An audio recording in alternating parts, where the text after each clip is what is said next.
Bienvenidos a la Caja de Música. Hoy no me gusta creer en esto de las coincidencias, pero un 27 de abril del 2017, a esta casa, la mía, la vuestra, donde nos gusta conversar de música, llegaba para mí, creo que uno de los grandes talentos del alma, grandes creadores de canciones que en mi caso se han convertido en la banda sonora de mi vida, pero que miran a los ojos a la música con la valentía de la sinceridad de alguien que cree y escribe con el corazón, que comparte sus acordes del alma, pero sobre todo que ha convertido el mejor de sus silencios en la más poderosa de sus canciones. Hoy nos visita alguien que volverá a nosotros en dos conciertos que ya tenemos marcados en rojos en Madrid y en Barcelona para presentarnos su ruta más especial. Bienvenido, por fin, Andrés Cepeda. ¿Cómo estás? Bienvenido.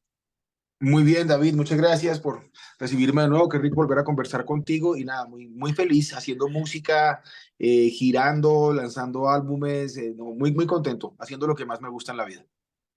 Oye, estaba visionando esta foto que preside mi espalda, luego la cambiaremos por la que presidirá tus conciertos. Hace exactamente 27 de abril del 2017. Sí. ¿Cuánto ha cambiado ese Andrés al que hoy o con el que hoy voy a conversar? Bueno, del 2017 aquí han pasado varias cosas, han pasado varios álbumes. Creo que la última vez que hablamos estábamos hablando de Mil Ciudades, quizá era Sí, nuestro álbum así de ese es, momento. De ese eso momento es. aquí hemos presentado varios trabajos discográficos.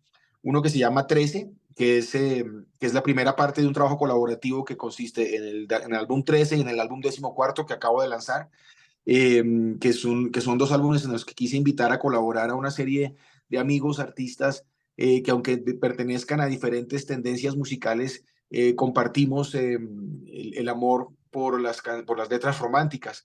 Entonces, de esa manera pude invitar en este par de álbumes a amigos muy queridos, gente como mis amigos de Morat, los chicos de Reik, la gente de Mesía Periné, Jesse Joy, Sebastián Yatra, Cali y el Dandy, bueno, entre otros muchos, para hacer estos dos álbumes colaborativos que se llaman 13 y 14.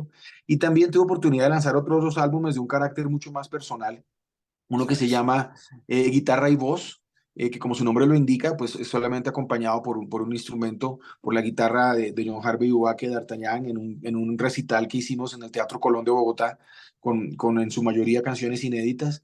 Y posteriormente un álbum que realicé cuando estábamos en plena pandemia, que se llama Me estás haciendo falta, las canciones que cantaba mi papá. Y también su nombre se explica solo, es un álbum que le hace homenaje a esas canciones que acompañaron a mi viejo durante su vida, que no era cantante, pero era un músico aficionado y un gran melómano, y recopilé esas canciones que él le gustaba cantar cuando estaba en familia, con sus amigos, y de alguna manera encontré en ese álbum y en ese repertorio, encontré algunas respuestas que me llevan a entender por qué hago hoy en día la música que hago.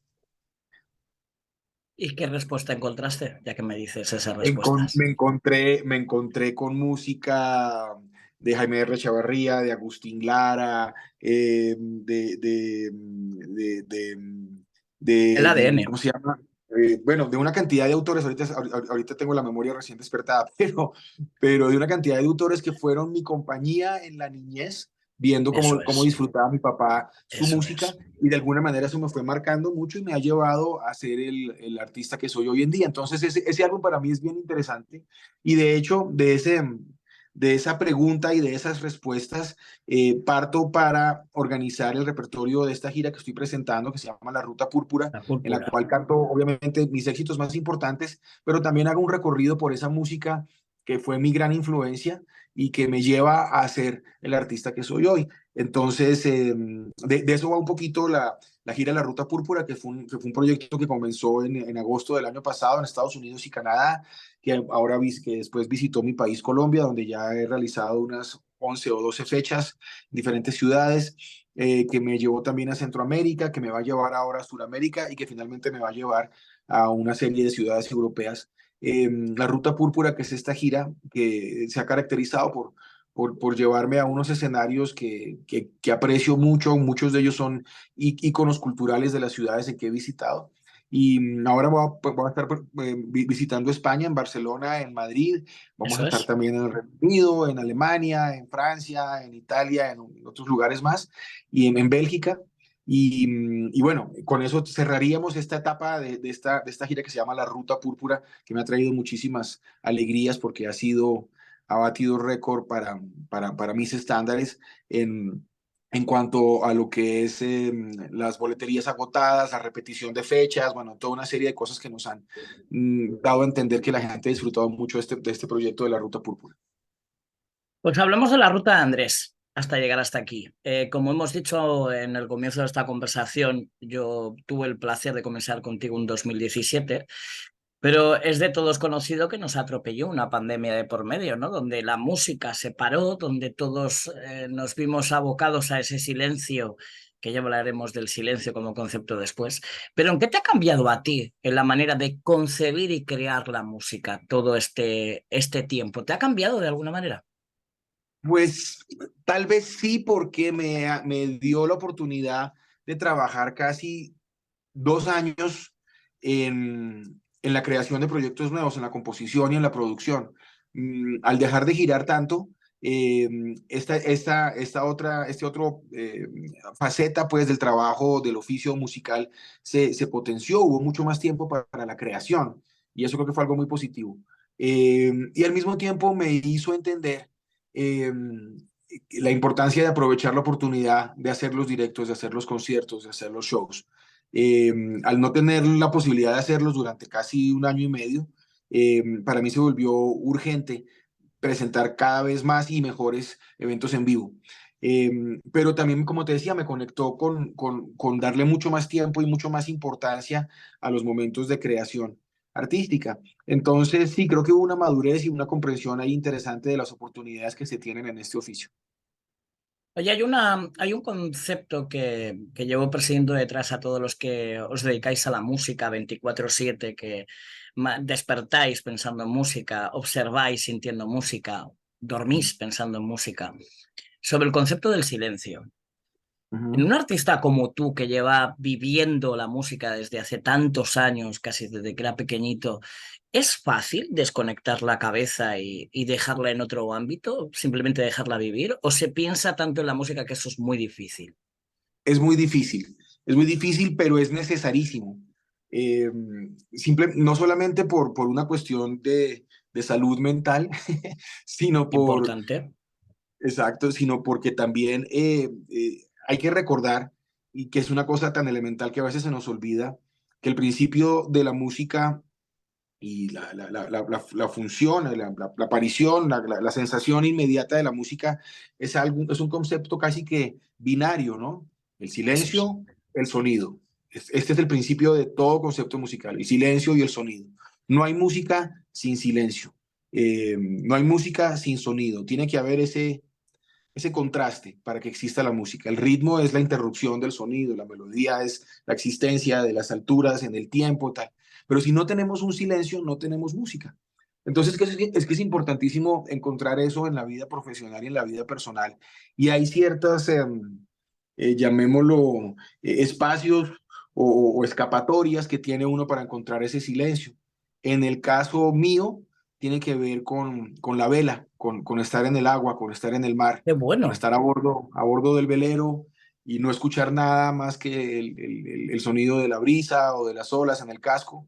Y esos momentos son el placer que me da esa gran actividad que disfruto profundamente. El silencio que me brinda eso me permite encontrar ese espacio, relajar la cabeza, no pensar en música, no pensar en nada prácticamente, y eso me hace mucho bien. Ya hemos encontrado la primera casilla de esta ruta púrpura: el silencio, el velero, el barco, el mar, el aire. Oye, hablando que esto que dices de la salud mental, y si me permites hacer una pincelada, el maestro, amigo y compañero Alejandro Sanz hablaba del dolor, ¿no?, que uno siente en algún momento de su vida, porque nos parece todo tan fácil, ¿no? Os escuchamos a través de nuestros cascos, os vemos a través de un escenario, y qué bonito debe ser vivir como vosotros, ¿no? Se puede llegar a pensar así. Pero la música puede doler tanto como para separarte de ella, aunque sea momentáneamente. Yo pienso que sí, la música está íntimamente ligada con las emociones y con las emociones más fuertes. No siempre, bueno, hay casos, no siempre se hace música por diversión y por placer. Muchas veces se hace por la necesidad de una expresión Eso es. profunda sincera y a veces también dolorosa. De hecho, el mismo proceso creativo es un proceso doloroso. Eh, como para las mujeres dar a luz es un amor muy grande, pero al mismo tiempo es un dolor muy grande. Creo que pasa lo mismo con el proceso creativo y lo discutíamos el otro día con el equipo, precisamente en medio de una de esas vicisitudes de la producción de un álbum, y es que los álbumes a uno se le olvida un poquito, pero cada vez que se enfrenta uno a hacer un proyecto musical nuevo, se encuentra uno con las dificultades y con lo doloroso y lo poco placentero que puede ser sentarse a escribir. No siempre es una dicha, casi siempre es una lucha con uno mismo, con los factores que están alrededor, con las condiciones que están alrededor. Y cuando finalmente se termina un trabajo, se concluye, se da uno cuenta que ha sido un camino de un esfuerzo grande. No es sentarse y soplar, hacer botellas y escribir versitos. No, a veces es mucho más difícil y a veces se confronta uno como persona y como profesional y se enfrenta uno a sus debilidades, a sus carencias, a sus propias expectativas que Y tiene a uno sus de uno mismo y de recuerdos. su trabajo y te vuelve doloroso, se vuelve pesado. Hay que tener como un cierto valor y un cierto estoicismo para poderse entregar a ese proceso y salir avante al otro lado, ¿no? Pero siempre es un proceso doloroso y fuerte, sobre todo cuando se escribe sobre uno mismo y cuando se canta sobre uno mismo y tiene uno la oportunidad de confrontar una serie de cosas que solamente mediante la sublimación de esas emociones, mediante el arte, se puede conseguir. Segunda casilla, trabajo y emociones. Ya tenemos el cuadro de la ruta que vamos creando.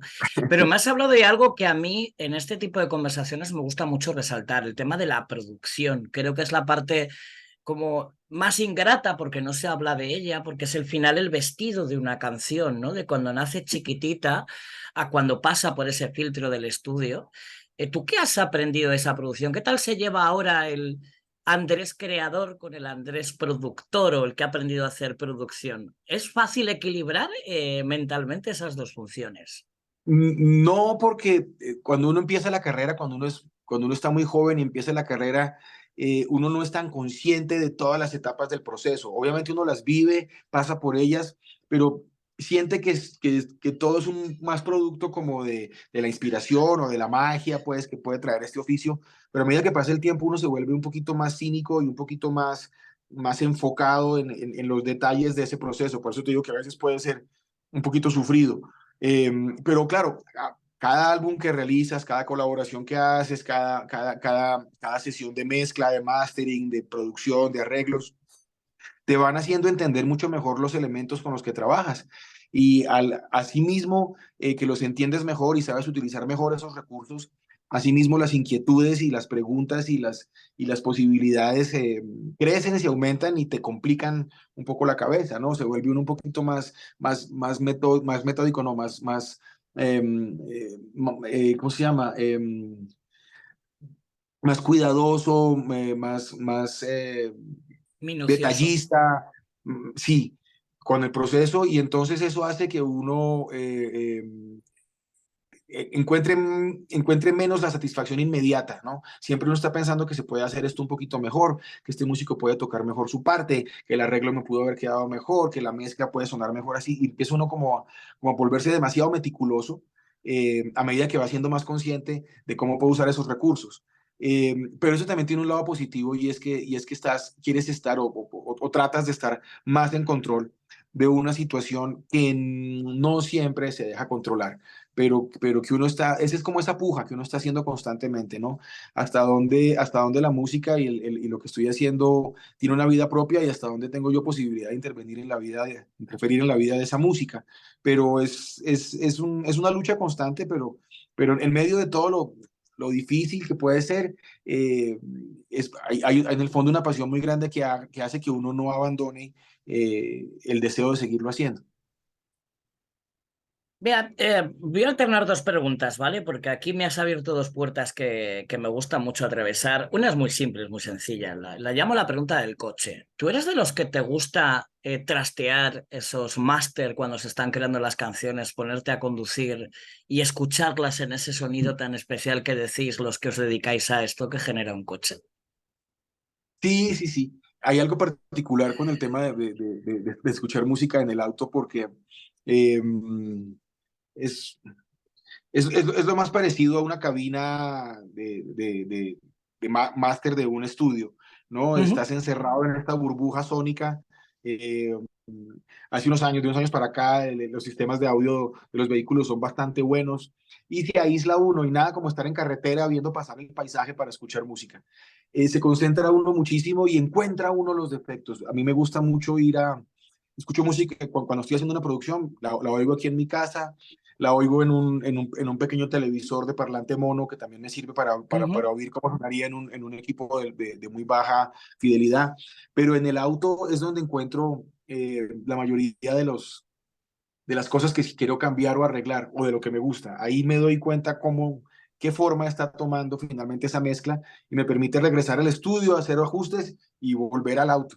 Eh, es cierto, es un referente que yo creo que muchos de nosotros usamos, los parlantes del vehículo. Minuciosidad, sí, señor. Bueno, sigamos añadiendo caminos y baldosas a esta ruta púrpura. Y tú hablabas antes de volver a esas canciones que conforman tu ADN musical de tu memoria, de lo que eres tú musicalmente hablando. El otro día hablaba con una compañera tuya de profesión que me dejó una frase que me impactó, ¿no? Y me reconocía que a veces sobreprotegía sus propias canciones. Siento que a veces sobreprotejo mis canciones. En esta Ujú. selección, en este espejo que has puesto delante de ti de tu ADN musical, ¿sientes que tú también has sobreprotegido algunas de esas canciones? Bueno, Pues sí, a veces uno tiende a olvidar que la música o el arte tienen dos valores, ¿no? Está el valor meramente estético vamos a decirlo, de la apreciación, sí, estética de la música, de la buena melodía, de la buena letra, del buen sonido, de la interpretación, no sé qué. Y hay otro valor que es importantísimo y que a veces pesa más que el primero, y es el valor emocional de las canciones. Entonces, a veces prima uno sobre el otro. Normalmente creo que ganará siempre el emocional, el significado personal que pueda tener para uno esa música, más allá de lo bien hecha o de lo apreciable que pueda ser. Eh, y creo que el balance de esas dos cosas permite que uno tenga un disfrute completo pues de la música. Pero en el caso, por ejemplo, de estas canciones que forman el ADN, indudablemente lo que va a primar es el valor emocional, ¿no? Ese recuerdo que te trae esa, ese lugar en tu vida o ese momento en tu vida donde te lleva a escuchar esa música. En el caso mío, las canciones de mi viejo con las que crecí, pues obviamente me traen su figura de inmediato, me hacen pensar en él, en su manera de hablar, en su manera de pensar, en las cosas que nos dejó a mí y a mis hermanos de vivencia personal. Pues esas canciones, por un momento a mí se me olvida la parte estética y me concentro muchísimo en esa parte emocional y ahí se vuelve uno, ahí pierde uno muchísima objetividad, ¿no? Y de alguna manera sobreprotege y ultra defiende esas obras porque tienen un valor que va más allá de lo estético. Y también creo que puede pasar con la creación de las canciones que uno hace, ¿no? Hay canciones que tienen un significado para mi vida personal, de las que he escrito y de las que he cantado, eh, que pesan más para mí como valor emocional que como valor estético. Entonces eso siempre va a estar allí, ¿no? Hay canciones que uno adora porque le quedaron muy bien hechecitas o que le quedaron muy bien cantaditas, pero pues esa es otra cosa. Yo creo que pesa más lo emocional.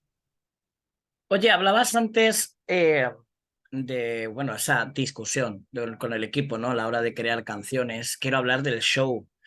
Quiero hablar del trabajo que hay detrás de un show como el que nos vas a presentar el 11 y el 14 de septiembre. Yo recuerdo que en aquella primera conversación que tú y yo tuvimos, creo que te ibas por Estados Unidos de conciertos y vas a hacer varias fechas en aquel momento en Latinoamérica.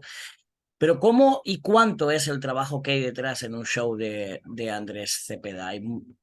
Desgráname ese proceso. Pues primero la selección del repertorio, que es Es lo fundamental, más difícil. porque sí, es difícil después de tantos álbumes escoger realmente lo que uno quiere presentar, hay que saberlo hacer muy bien, pero para lograr eso yo normalmente lo que hago es que no se trata simplemente de plantear una lista de canciones que hagan un recorrido pues por el sonido que se busca, sino que correspondan a una narrativa, a una historia que se quiera contar. Y el vehículo para contar esa historia van a ser las canciones. Entonces es muy importante saber qué es lo que se quiere decir, qué es lo que se quiere eh, entregar para poder adornar esa narrativa con las canciones. Y ahí es ese orden y esa selección de canciones va a tener un sentido. No debe ser, para mí no debe ser una colección de éxitos aleatorios uno tras otro. Buenas noches, muchas gracias. No, yo tengo que tener la oportunidad, te tengo sentado a mí, frente a mí, escuchando. eh, Tengo que poder contarte algo, tengo que poder contarte una historia y a partir de esa historia escojo un repertorio y ya con ese repertorio planteado analizo qué elementos necesito, qué instrumentos necesito, qué música, qué estilo le quiero dar a ese repertorio y a esa historia. Según eso escojo los músicos o los instrumentos que voy a utilizar que me permitan pasar como por los diferentes sonidos que me van a obligar a visitar las canciones. Y ahí viene un proceso de arreglo, de mucho ensayo, de ser consciente, por ejemplo, en este caso de la gira, ser consciente que se hacen muchísimos shows, muchas veces con días consecutivos, entonces también hay que ser responsable y escoger canciones y tonos que puedas cantar 4 o 5 días a la semana sin parar. Entonces, Exacto. todo esto tiene que ver. Entonces uno hace un ensayo y bueno, un ensayo no, muchos ensayos y una selección de los arreglos y hay que darle espacio a mí me parece muy importante darle espacio a los músicos para que brillen, para que cada uno se destaque, que tengan sus momentos, que en un momento se robe el show el piano, en otro momento la trompeta, en otro momento la guitarra, en otro momento la percusión, para que la gente también sienta que no está solamente viendo un artista, sino todo un equipo de músicos que en armonía hacen algo bonito y que cada uno trae algo muy especial bajo el brazo que vale la pena ver. Oye, hablando precisamente de conciertos, yo he visto y he tenido el privilegio de ver muchos, sobre todo a través de las de internet y de las ondas. ¿Cómo bajas la adrenalina de un concierto? Es decir, después de, claro, nos estás pintando un cuadro donde la emocionabilidad va a estar encima de ese escenario. ¿Cómo es apagar las luces y llegar a la habitación del hotel, a tu casa, la habitación de otro hotel en otro país? ¿Cómo se baja la adrenalina de un concierto después? Ese es un contraste que a mí siempre me ha gustado mucho. Salir del show, apagar las luces y llegar a un espacio silencioso y tranquilo, eh, a mí me produce un cierto placer. Me gusta mucho ese contraste.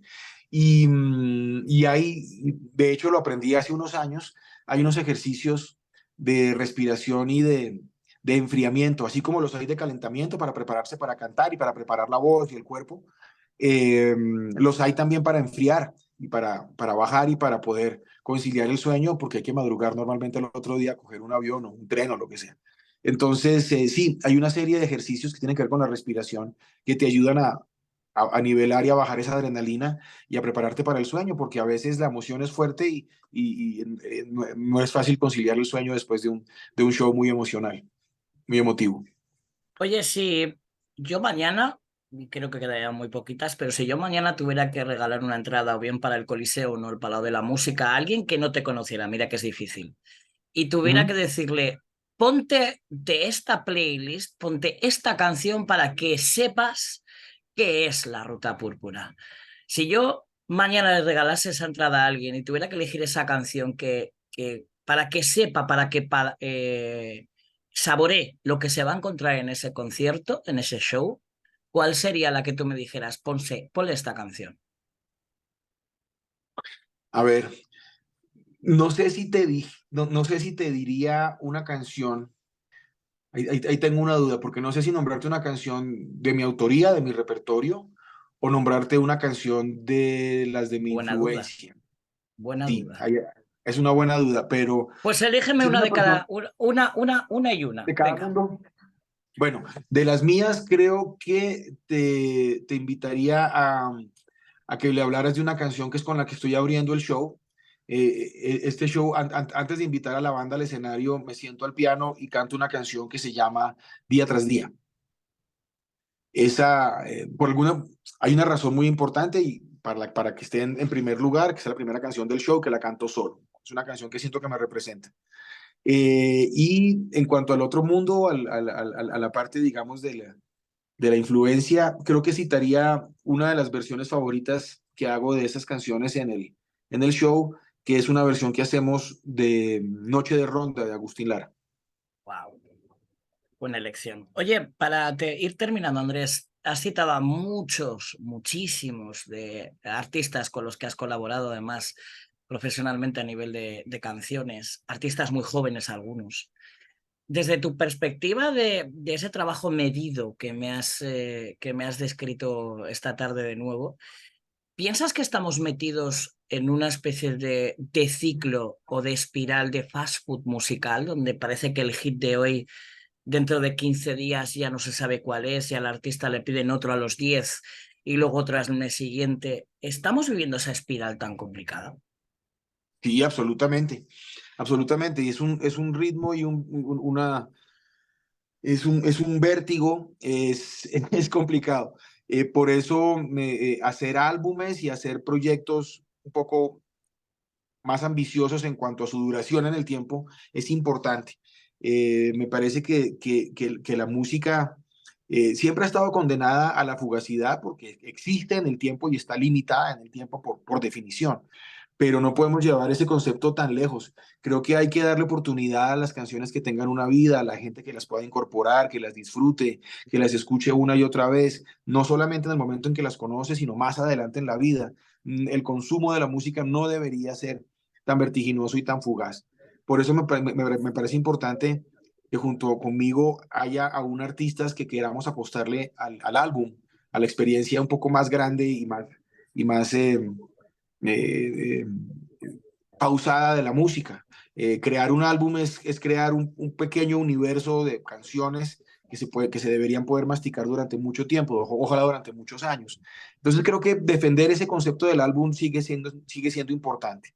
Eh, Obviamente, la velocidad de la comunicación y la cantidad de oferta que hay semanalmente de música, pues nos han llevado un poco a esto, pero hay que tratar de nadar un tris contracorriente para poder tener una experiencia más gratificante tanto para quienes la producimos como para quienes la consumen. Claro, pero subo la apuesta.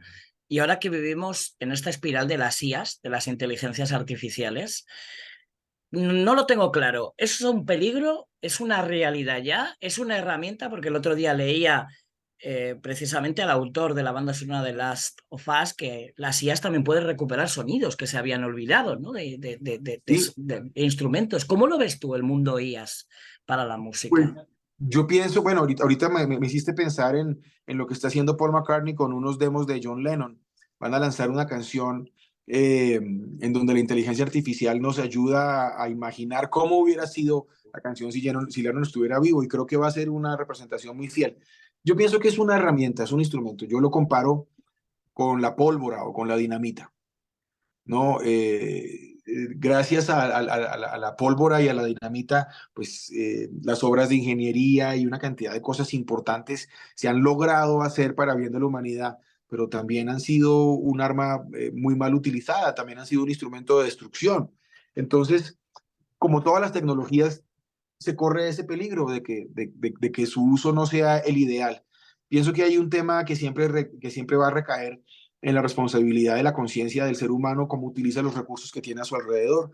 Y por eso me atrevo a comparar la inteligencia artificial con la energía atómica, con la dinamita, con la gasolina, con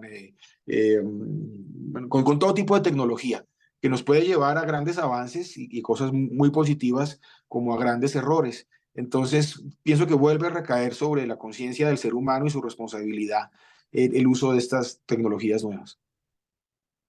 Pues como recaiga sobre nosotros, madre mía. Sí, no están en las mejores manos, ¿verdad? No.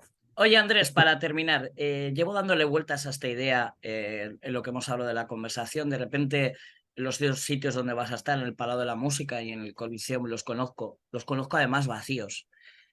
Eh, claro, has hablado de ese molde, ¿no? Musical que te ha traído desde que eras pequeñito, con los sonidos de tu padre, de familiares. Si tú llegara ese día y en ese teatro Coliseo vacío, vieras en primera fila a ese Andrés que soñaba música, aquello que me contaste en aquella primera conversación, que soñaba música como lo hacías, y pudiera verte a ti cantando esa primera canción que me has descrito y que también te describe, ¿cómo sería esa conversación entre los dos? ¿Qué os diríais al final? Porque estáis al principio y al final de esa ruta púrpura, ¿no? Que es tu vida musical. ¿Cómo le dirías que al final que sí, que se puede hacer? Yo creo que, volviendo al principio de nuestra conversación, eh, y teniendo en cuenta, como tú dices, hipotéticamente tendríamos este escenario vacío, eh, sería completamente silenciosa, sería un abrazo silencioso.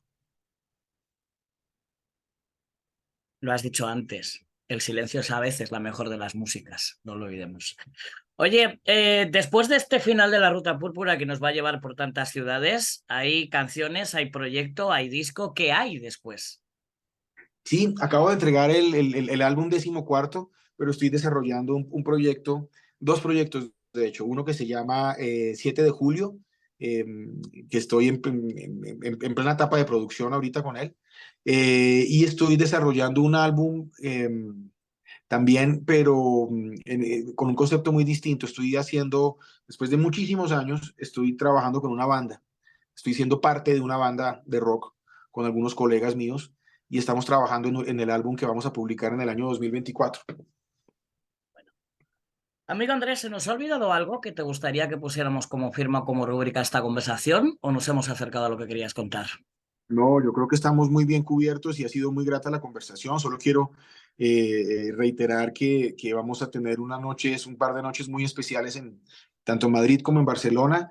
Es un concierto al que quiero invitar a que la gente vaya muy bien acompañados porque va a ser un concierto muy, muy emotivo, muy romántico, en el que todos vamos a tener la oportunidad también de viajar hacia nuestra infancia y hacia nuestro pasado y hacia la relación, a preguntarnos un poquito sobre la relación que tenemos con la música.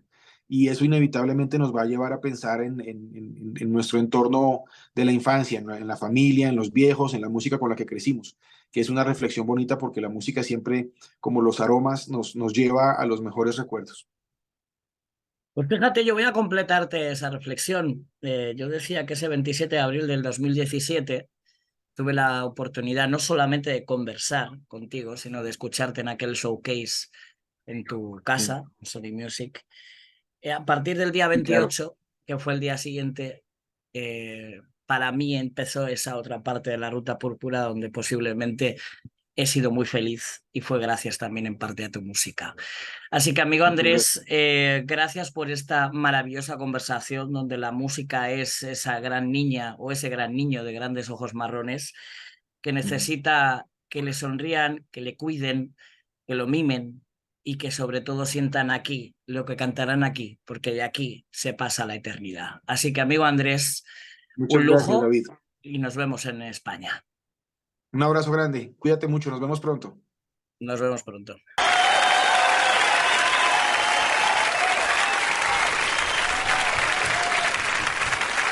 Qué lindo.